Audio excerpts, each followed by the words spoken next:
the goal of yoga is to calm the mind according to Sutra 2, right? That is yoga, becoming a master over the fluctuations of the mental body. All right, and then a couple of sutras after that, we hear what the different types of thoughts are, and Patanjali tells us that all thoughts can be categorized into either painful thoughts or non-painful thoughts. And any thought that causes an emotion are painful. We talked about that yesterday. And then skipping a few more sutras to 1.12, so Sutra 12. The modifications of the mind are suppressed by persistent practice and non-attachment. So this is a key sutra in the whole teaching. So the whole practice of yoga is summarized in this one sutra. How do you calm the mind? How do you control the mind? Through two things: persistent practice and non-attachment. So that's kind of curious. Well, the key is, if we're attached to the outcome of the practice, we're not present. We're not present with the practices themselves. The practice is the purpose. Our daily life is the practice. Of course, our yogic techniques and methodologies are certainly part of our practice, but the way we live life, every single day when we wake up, we're not at the end goal. We're currently walking the path. That's the purpose. That's our life purpose, is which foot are we putting where in front of the previous step. That's the purpose. So if we're not attached to the final goal, we're focused on the now. And so he says 3 things are included in these 2 items here. So persistent practice and non-attachment. Now we have to do our practice for a long time. Now he doesn't tell us how long it is, but all the commentaries allude to the fact that it's multiple lifetimes. So once we find the path, the spiritual path of consciousness expansion, of spiritual growth, it's not just one lifetime that it takes to go from basically unconscious to cosmic conscious.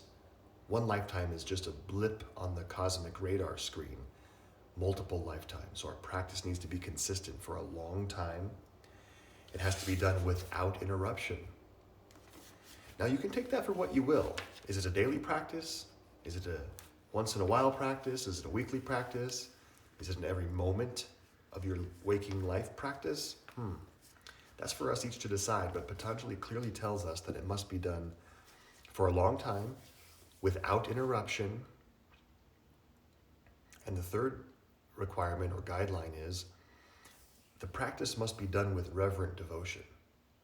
So a couple days ago, I had the shirt on that had the cycle of the soul, the life cycle of the soul.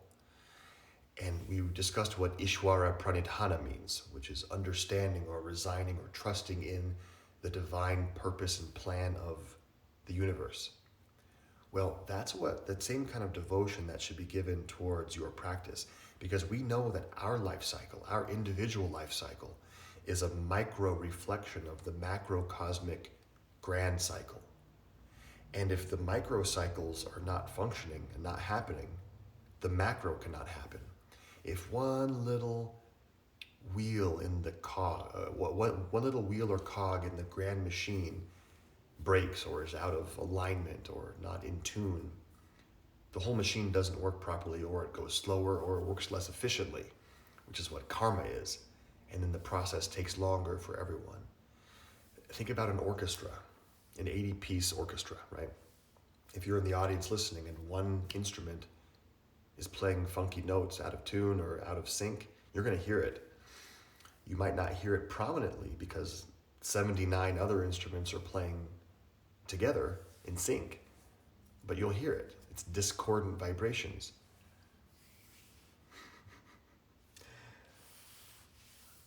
Practice with devotion, practice without interruption, and practice for a long time.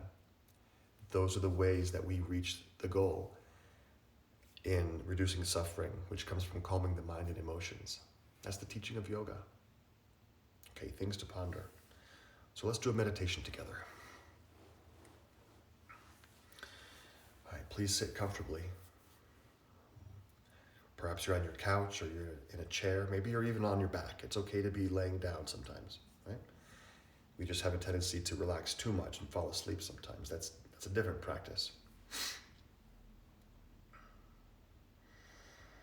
Let's take a few deep and slow breaths, please.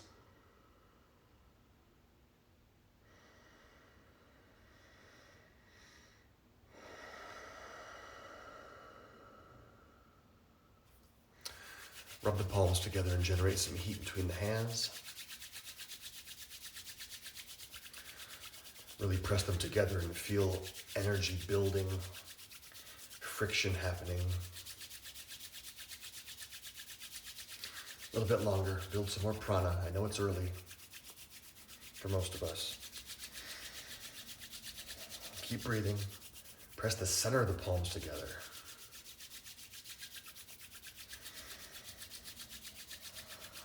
A little bit longer, about 5 more seconds. Really hot, get them hot. Okay, and now be still and separate the palms just a ½ inch. Close the eyes and feel and sense the energy between the palms.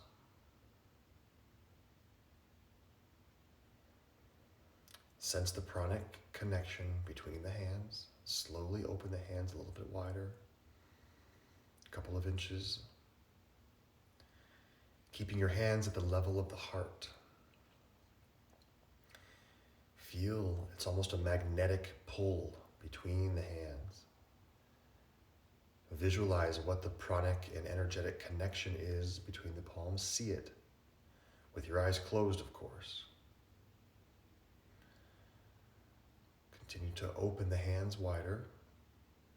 Maintain that linkage, that metaphysical connection between the palms.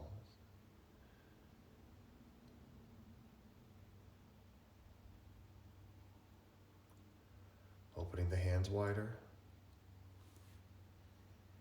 You're almost at shoulder width now. Maintain that connection between the palms. Feel energy pulsating at the level of the heart.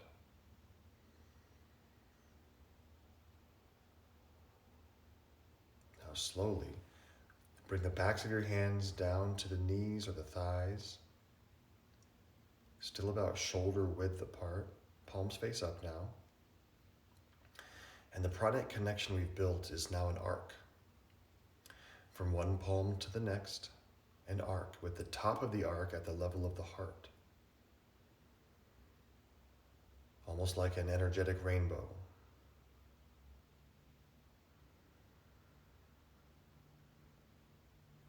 Now, when you notice your body breathing in,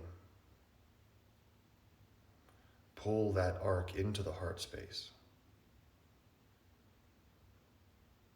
So now you're not only connecting the palms with the energy, we're also adding the heart involved.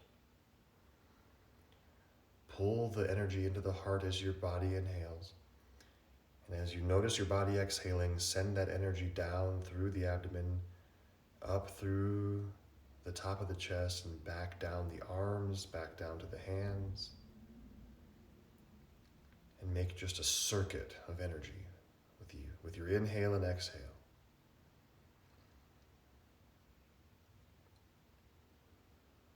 The inhale pulls it into the heart. The exhale sends it down the arms, down the abdomen, back to the hands. And continue.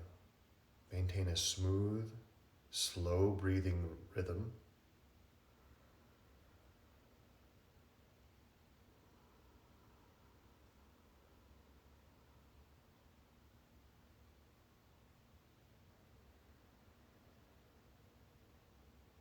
Inhale brings energy into the heart.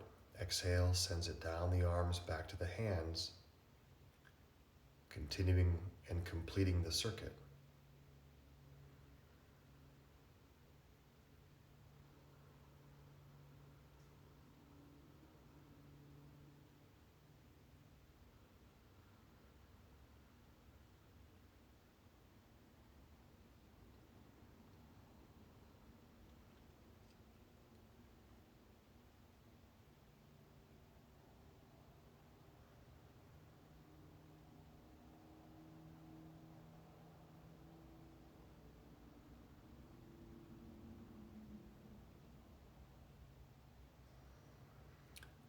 The seed mantra associated to the heart is YAM, Y-A-M, YAM.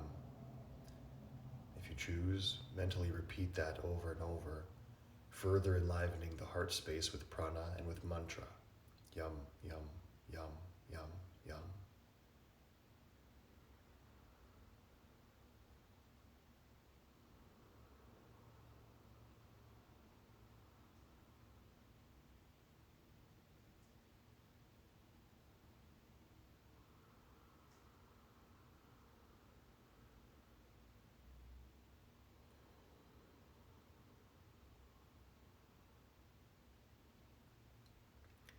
The palms are still energized from the prana we built by rubbing the hands together.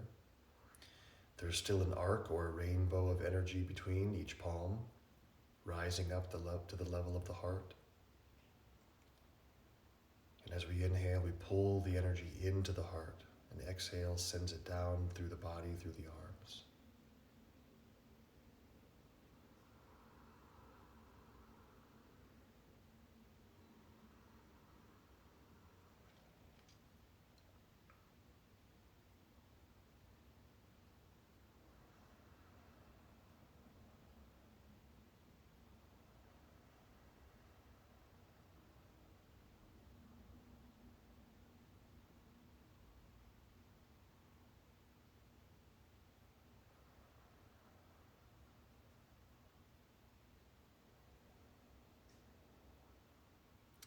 And now release the technique and just let the hands rest.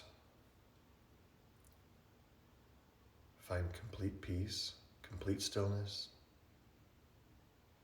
Let the mind focus on the heart center.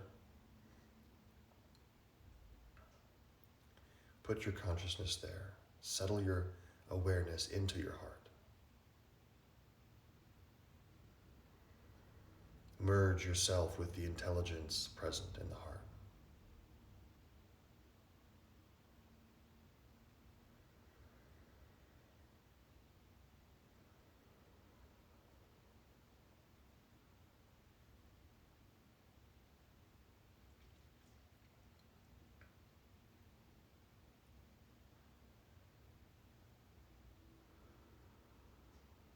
And just contemplate the 3 requirements that Patanjali gives us for our life practice. He says, practice for a long time, multiple lives. Practice without interruption, so willpower consistently.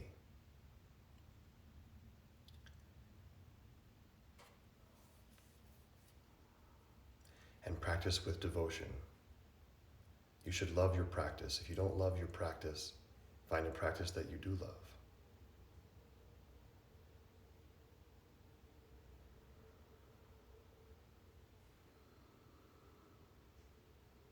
Let's take a deep inhale, please.